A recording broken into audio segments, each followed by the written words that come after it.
What's happening, everyone? Never know how to start these solo ones on my own, so fucking just imagine that I just did the best intro ever. First solo ones without the sunnies. I've got them here though, so let's see how we go with you guys staring into my soul. If things get a bit too sketchy and real, then I might put them back on my face. But for now, let's let it roll. I'm fresh off just did a little bit of a run and little ice bath when I got back, just to get back in the swing of things. Just got back from the sunny coast, if you've been following me on my stories and shit like that. So yeah, Sunny Coast Comedy Festival was on this weekend. So I was up there, took part in that, in their new act competition, which I felt like a bit of a fraud, the whole competition being in a new act competition, because there were some genuine acts there where it was like they've just got into comedy. And here I am, like grizzled old vet, 2 years in, still trying to milk the fucking glory of these open mic competitions. But yeah, I think I said last week or the week before, whenever I plugged that show, that would probably be one of the last sort of competitions that I entered. Purely because of that reason, I think I'm sort of at the stage where, I don't know, feels a bit wrong, I guess, to be in those competitions with all the newcomers and stuff like that. But yeah, it turned out to be a fucking sick weekend. All started off, we went up on Friday with me and Nikita and the kids came as well. We made a bit of a weekend of it, which was sick. And yeah, first heat was on Friday, which I don't know, felt good about it, I guess, which was sick. And everything just sort of worked out that day, and had one of the sickest gigs in a while. Everything just sort of clicked for me that night. Felt confident about my set. The crowd was fucking there for it. So, and I like being towards the back of the lineup, just because if any of you have seen my stuff, it's not like completely fucking out there, but it's immature dick jokes. Like, I like the crowd to be eased in before I just come out with like talking about my dick and fingering my dog and stuff. So yeah, I was second last that night, and it was just sweet. Like the hang out the back was all good. Ash, fucking, who used to be on the podcast, he came along to watch me, which was fucking sick. So I'm glad I didn't bomb in front of him. And yeah, Cody was in my heat as well, and Max came along to watch, and Cody and I both made it through with Jay Wong, who's been on the podcast as well. So 3 can't get any worse alumni made it through to the final. And then yeah, spent the rest of the weekend with the fam. I was meant to record a podcast with Cody on Sunday watching the UFC. But yeah, Nikita and the kids were having a sick time up there, so I sort of pulled the pin on that one.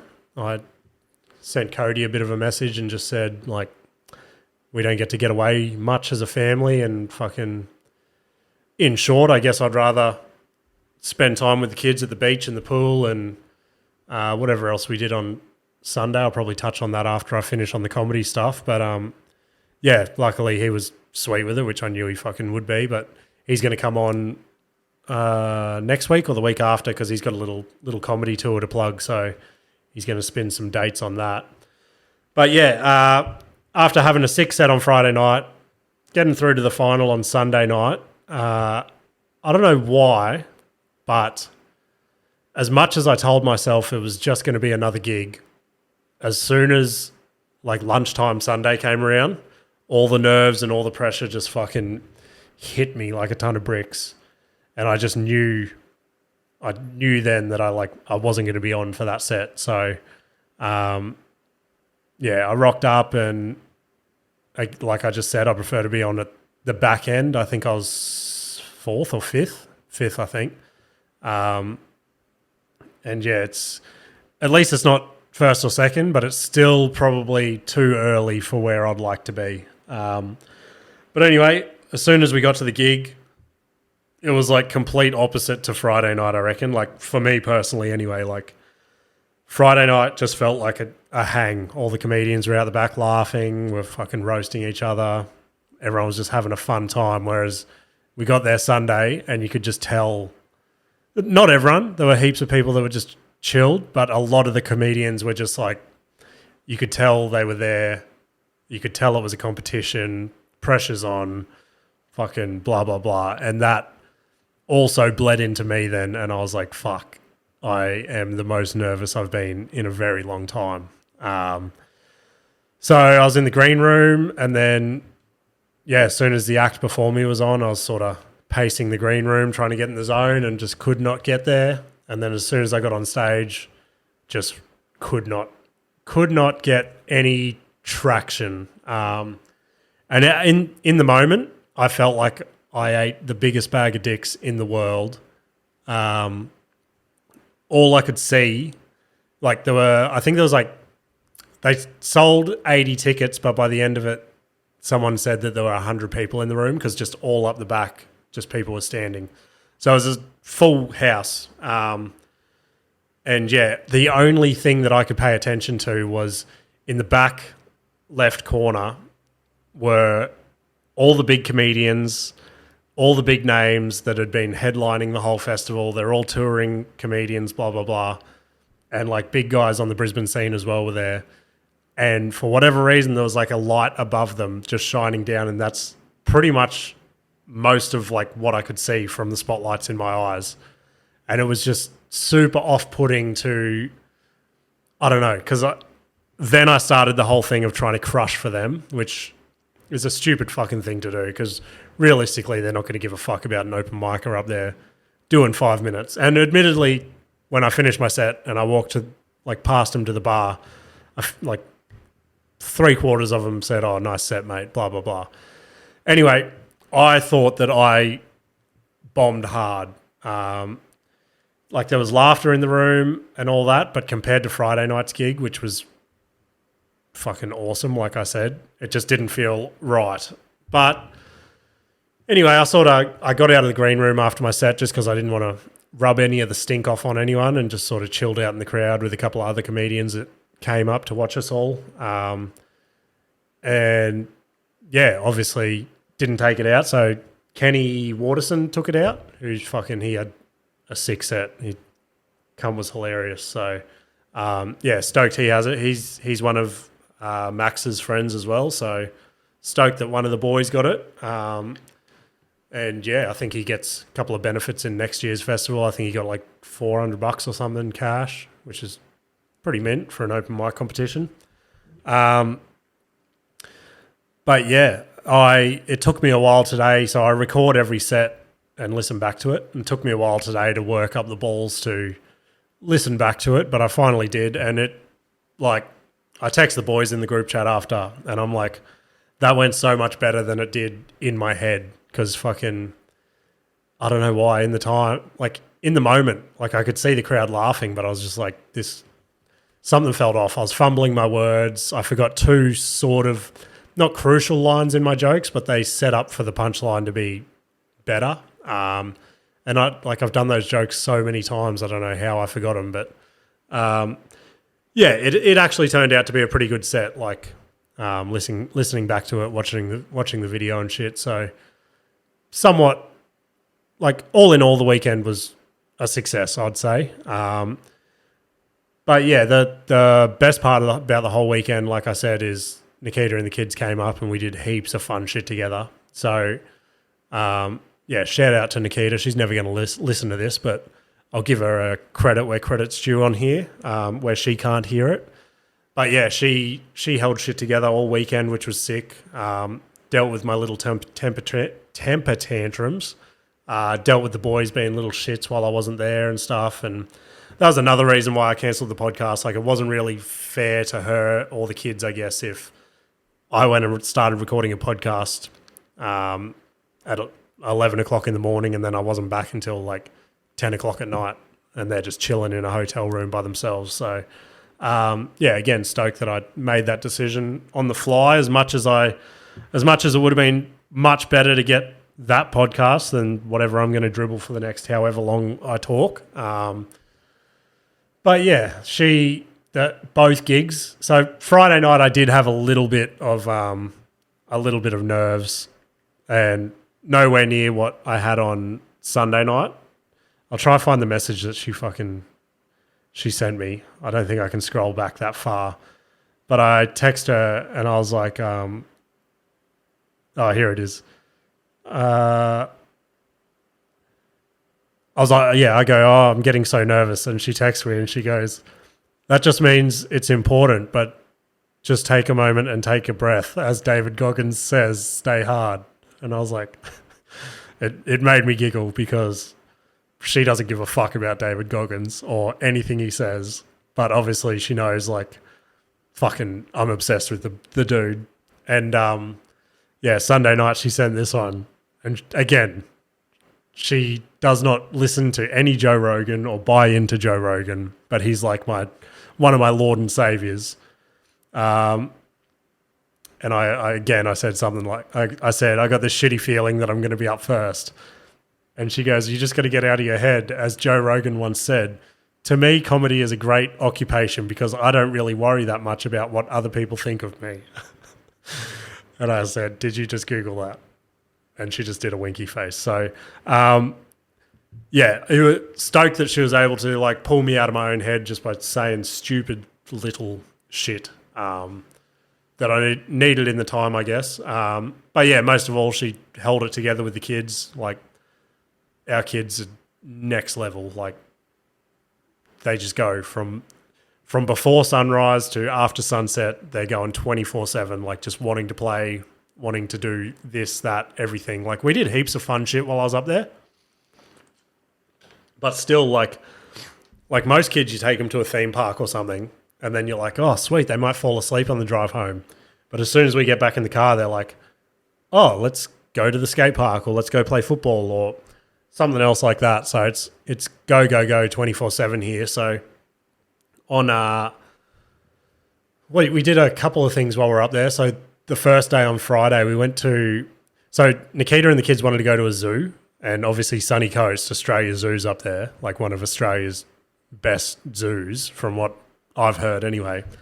And she goes, no, I don't want to go there. We've been there before. I want to go to Wildlife HQ at Nambour. And I was like, I am assuming that any other zoo on the Sunshine Coast is 5% of what Australia Zoo is, right? So I wasn't keen for it. And she's like, just shut the fuck up and drive there. So I did. And this zoo is surprisingly one of the sickest zoos I've ever been. And I get the whole fucking zoos are cruel and blah, blah, blah. But besides that, this place had like monkeys, red pandas, fucking wolves, everything. Like all these different types of monkeys and shit. Nikita was stoked because there was a loose deer and she was too scared to go and touch it. But so I had to go and touch this sketchy deer that wanted to kill me like straight off the bat just so she'd go touch it. But yeah, super sick zoo. The kids were obsessed with it. We had to spend like, I don't know, like $60 at the gift shop on the way out to get these stuffed little teddies that'll probably be in the top of their cupboard in a week. But it's all the annoying shit that you've got to do when you have kids, I guess. And then what did we do Saturday? So Saturday we hung out with Ash and his wife and kids, which was fun little catch up. They took us to the ginger factory, which again I was skeptical on. All these little tourist attractions on the sunny coast are a little bit sus and on the down low, I guess you could say. But again, I was pleasantly surprised. We got there and this place is legit. Like I was thinking the whole time, like I don't know who these guys are that have the balls, because like we're driving and it's somewhat in an industrial estate. You get to the end of the street and there's this giant theme park that somebody's built based on ginger. Like obviously they grow ginger and shit up there, but to have that and then to make a theme park about it. And this theme park was like, it was pretty sick. There was boat rides, train rides. There was a little like Gruffalo find the Gruffalo thing, like the children's book. So yeah, the kids again loved it. the only sketchy thing there was the boat ride. So, and Ash had the perfect description for it. If you have seen The Simpsons and you've seen the episode where Bart and Lisa go to Duff World or Duffland, whatever it is, and they go in that sketchy boat and they drink the water, it was all these like old school animatronic like dolls that just moved like a couple of centimeters each, and like you couldn't stare into their eyes. Like they were creepy old like Cabbage Patch looking dolls, and it needed an update, to be honest. And yeah, I made the call during the boat ride that I reckon the dude that owns the Ginger Factory is as awkward as Ash or I, and the people finished building this boat ride, and he was too awkward to say, I'm not quite happy with this, so he just paid the guys so he didn't have to awkwardly have an encounter with them. But yeah, all in all, Ginger Factory is another big tick for us on the sunny coast. And then Sundays, where it went slightly downhill, I'd say, we went to a maze world, which it's in the name. It's just a giant, I guess they call it a theme park, where there's multiple mazes. So the big maze is the selling point, and it's this giant star-shaped maze out of like hedges and shit like that, like immaculately pruned, and that part was sick. Like we genuinely got lost for 10 minutes maybe, and like you had to make it to the center, obviously, like most mazes. And we did that, and we're like, oh, what else is going to be here? And then we went to the rest of it, and it's just like they spent all their money on that maze, and the rest was, what shit can we get from Bunnings to like sell this as a theme park? Like they just had ropes that you clip another rope onto and you just follow it. They had a pretty D-grade mini golf setup out the back, which I think Westy played like 2 holes and he was like, oh, let's go somewhere else. But they did have a sick, like I think they've just redone the playground and the water park. So that part was pretty cool. The kids played in there for a little bit. But yeah, it definitely wasn't worth the $110 we paid to get into a maze world. But hey, you could go and it could be fun for you guys. We also went to the beach a couple times while we were up there, which turns out our kids used to be fucking terrified of water. Turns out now they're obsessed with the beach. So that's good to know. Like Westy is like a cat. Like you can't get him in water without trying to force him in. But this dude was like jumping in waves, like diving in waves, doing little skids and stuff. And I was like, oh, this is cool. But then I'm like, oh, do you want to go back to swimming lessons? He's like, nah. So we'll see how he goes.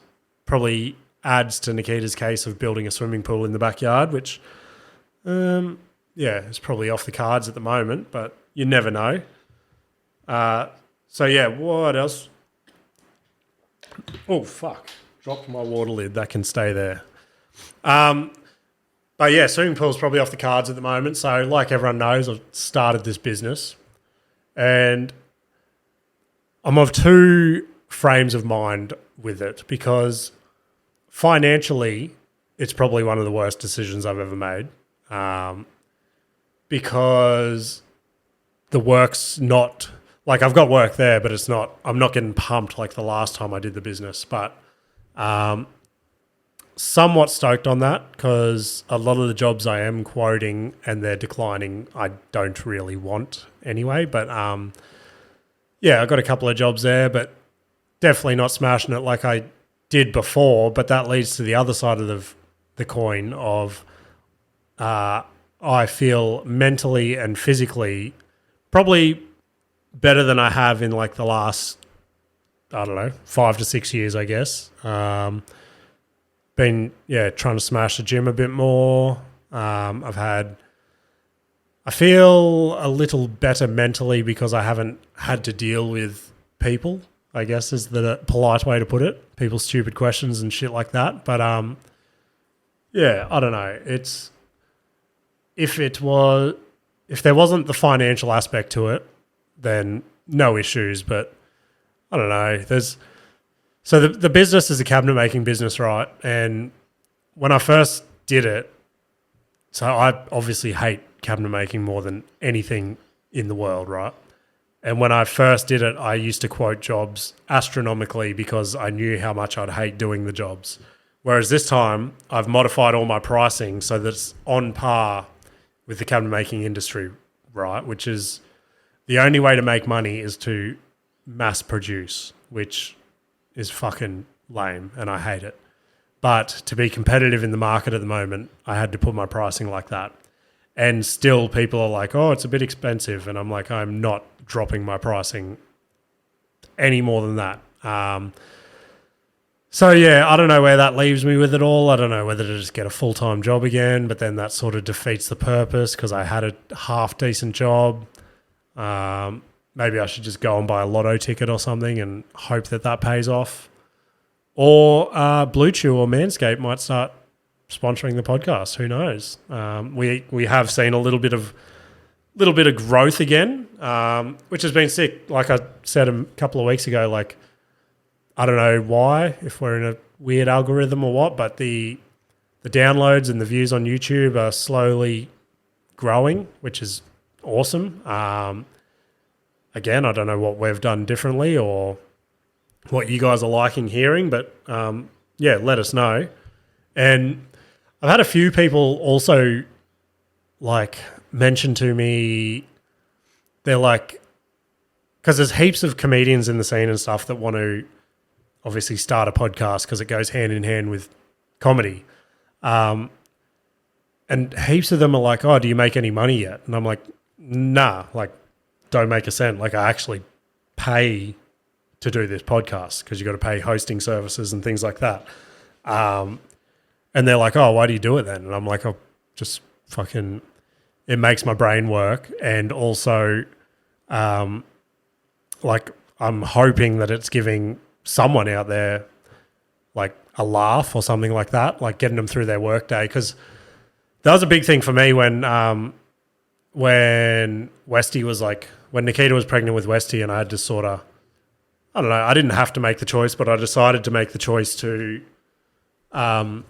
somewhat veer away from like friend groups and things like that, just because I guess the person I was there or the like path that I was going, I didn't think was going to be like the greatest dad or whatever, however you want to look at it like that. So during that time and up until like to this day, I turned to podcasts and I pumped like, I think like last year's podcast count on my Spotify or whatever was like 95 or 97,000 minutes or something of podcasting that I listened to.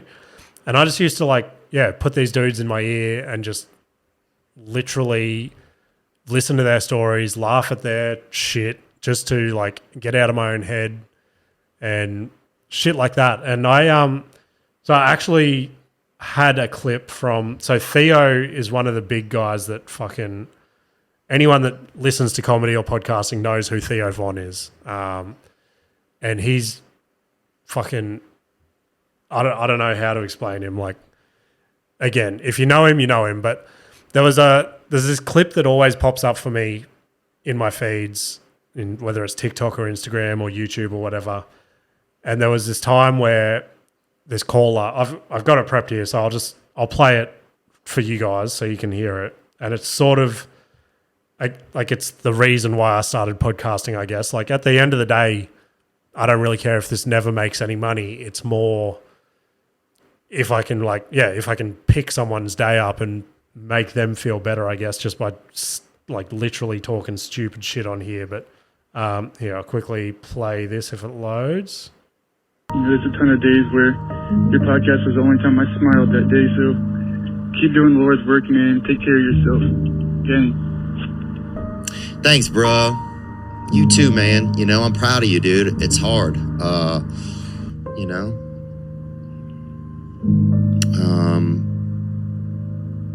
I'm proud of you. I'm proud of you because I know how hard it is to take care of ourselves.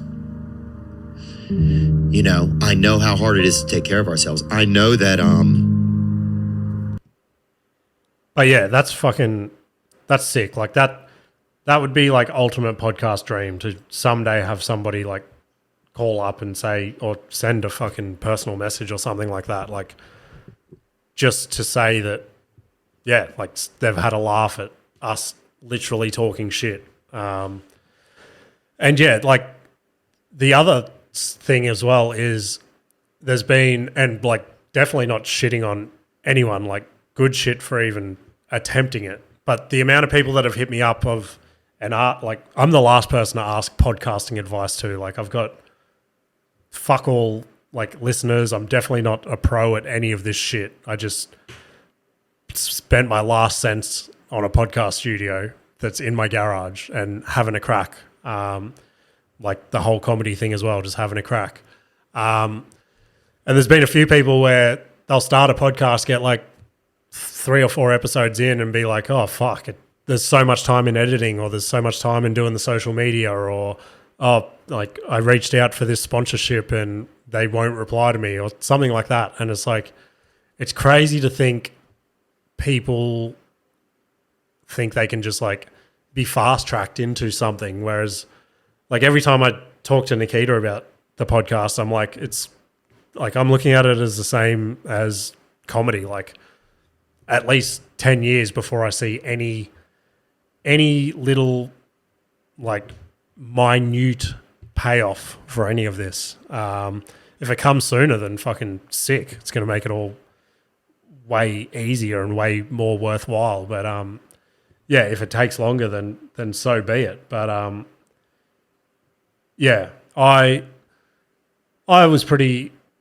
I don't know if you guys like that clip or anything like that, but I listen to heaps of. I'm a.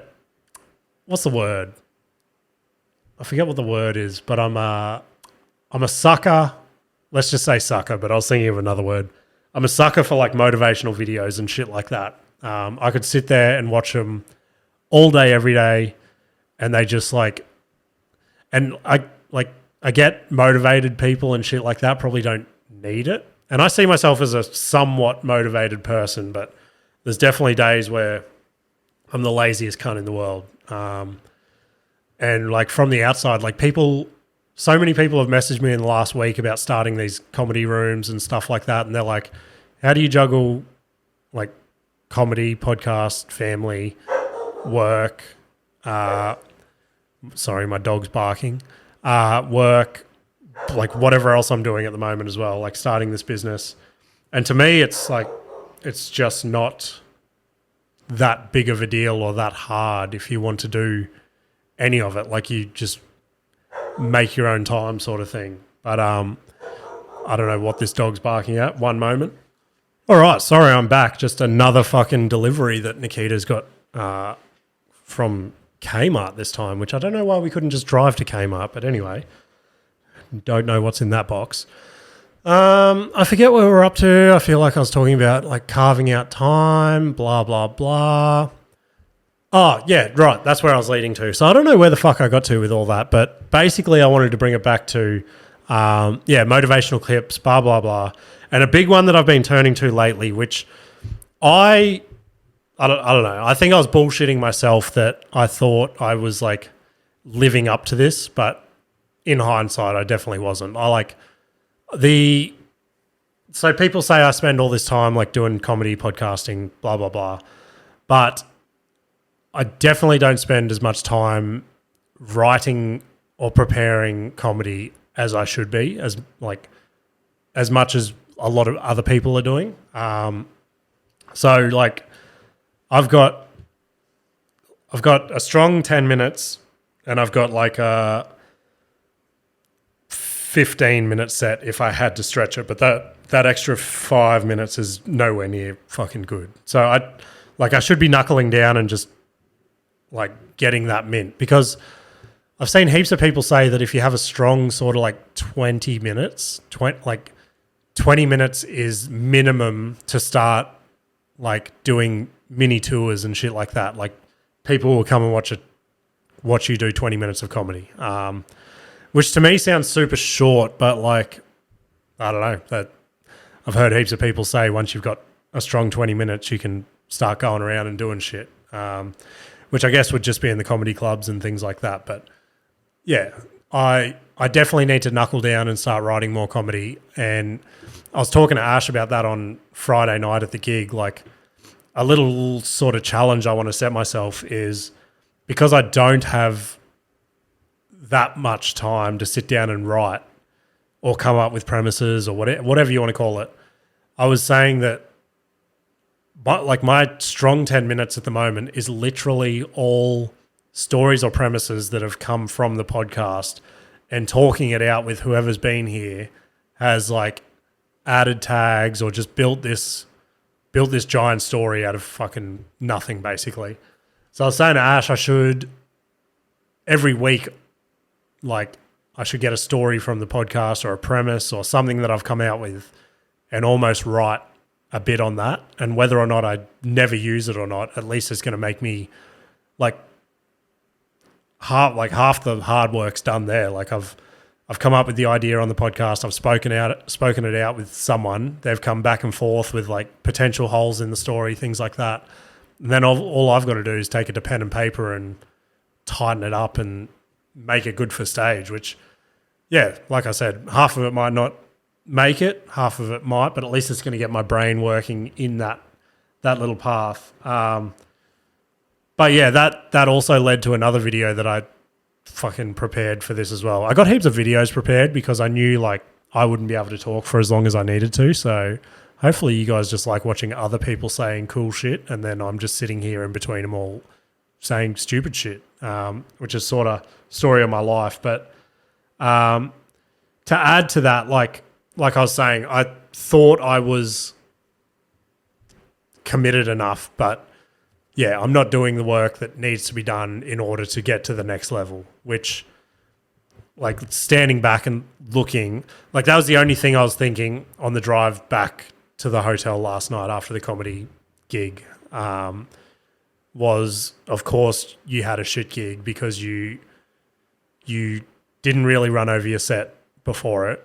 You didn't, like, you haven't written in 2 to 3 weeks. You haven't done any of the necessary steps to progress any further. So why would you be rewarded with a good set, sort of thing? But yeah, this one one of my ultimate motivators, and a lot of people fucking hate him, but if you saw the come up of Conor McGregor in the UFC, like, you can just hang on every word the dude says, just because he's literally spoken everything into existence from like the start of his career.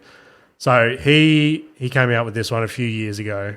Your lack of commitment is almost an insult to the people who believe in you. And that's what I'm trying to tell myself. There's people who believe in me. So this is what I'm telling myself right now, today. There's people that believe in me, and me having this half commitment. It's not who the fuck I am. It's not what the people who believe in me deserve. And I want to give back to the people who believe in me and give them that belief, and prove that belief correct.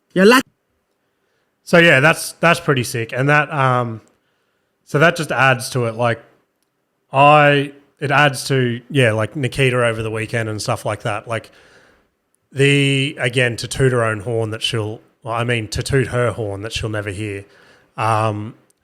It would be a fucking crazy thing to set up your entire life with this bloke, buy a house, buy cars, have 2 kids with him, like everything we've done together, been through home invasions, been through miscarriages, been through her mum's cancer diagnosis, been through heaps of shit, and then on a random fucking whatever it was, say on a random Monday, your husband turns around and goes, "Oh, I'm just going to start doing stand-up comedy 3 nights a week. You're going to have to look after the kids on your own.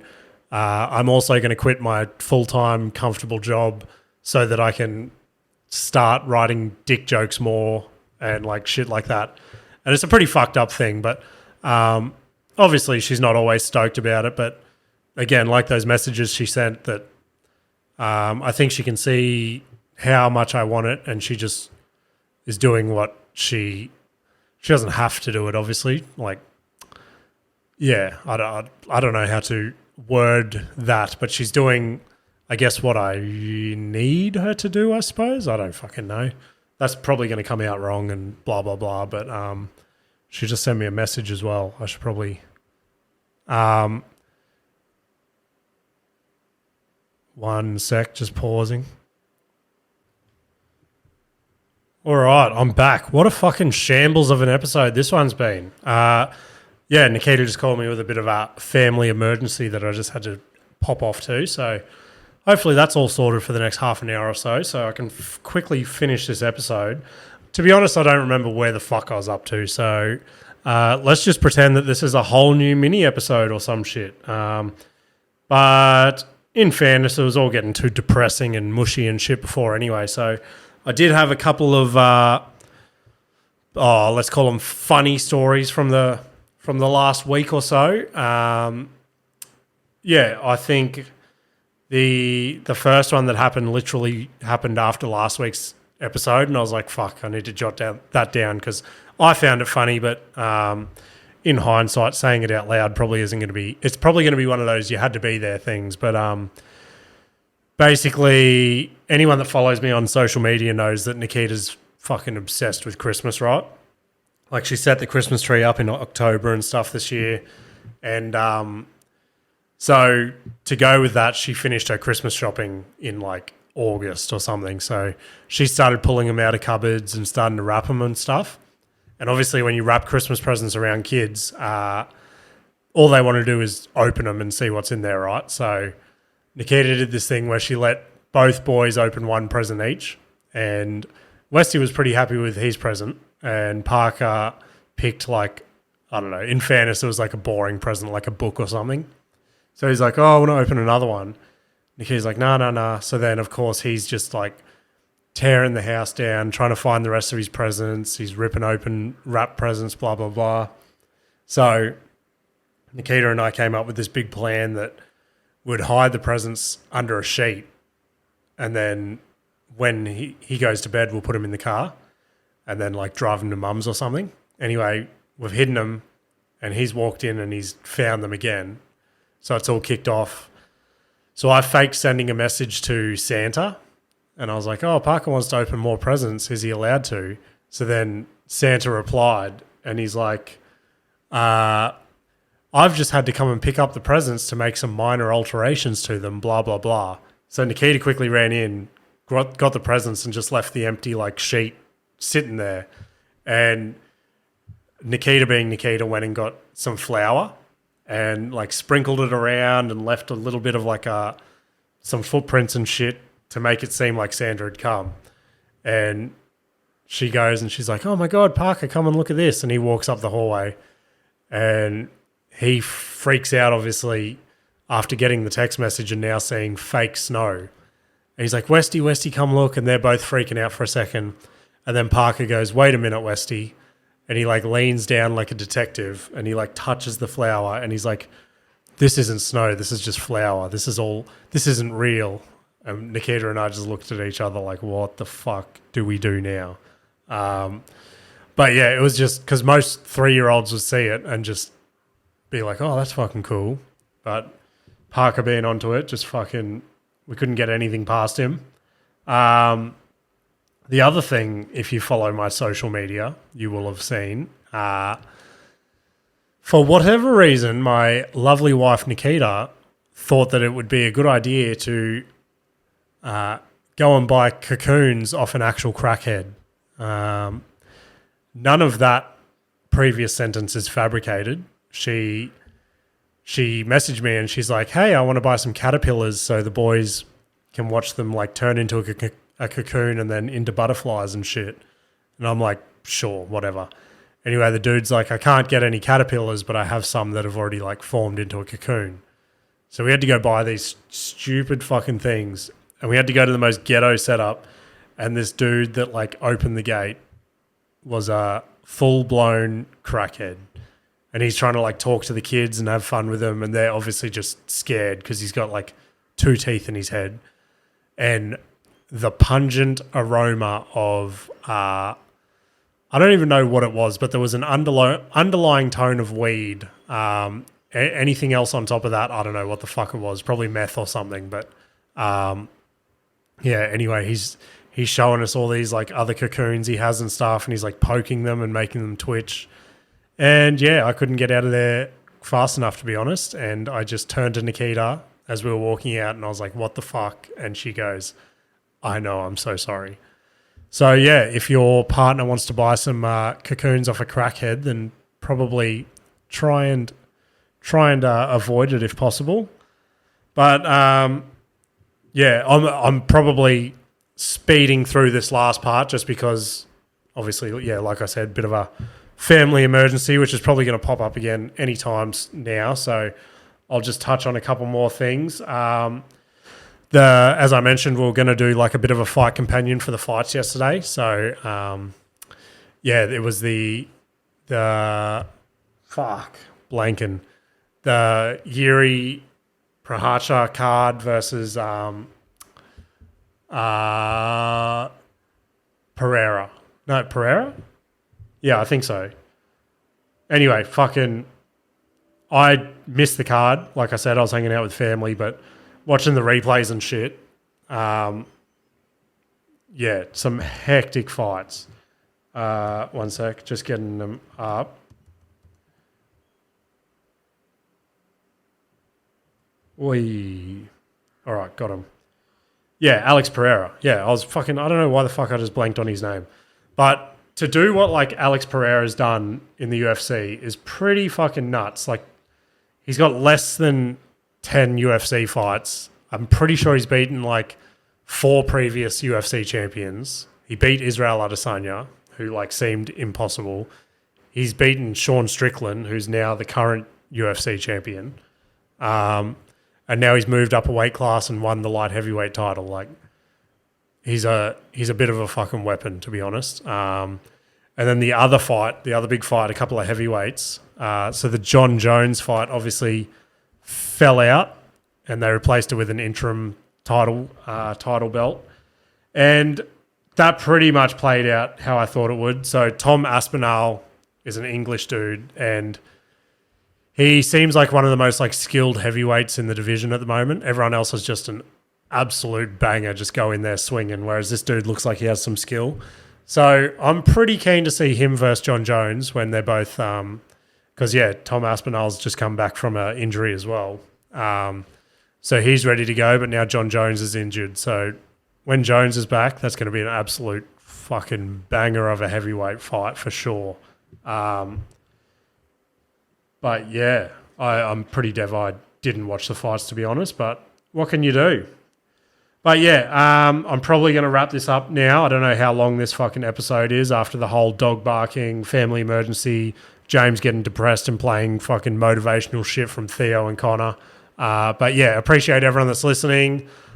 Keep sharing it around. Keep growing this shit. Like I said, somehow getting some random little spurts of growth, which is fucking sick, making it all somewhat worth it, all the editing and things like that. So, yeah, sorry it couldn't be a better episode this week. Hopefully something came out from me sitting here rambling on a boiling hot Monday in my garage that doesn't have air conditioning. But yeah, thanks guys, and we'll see you next week. See you later.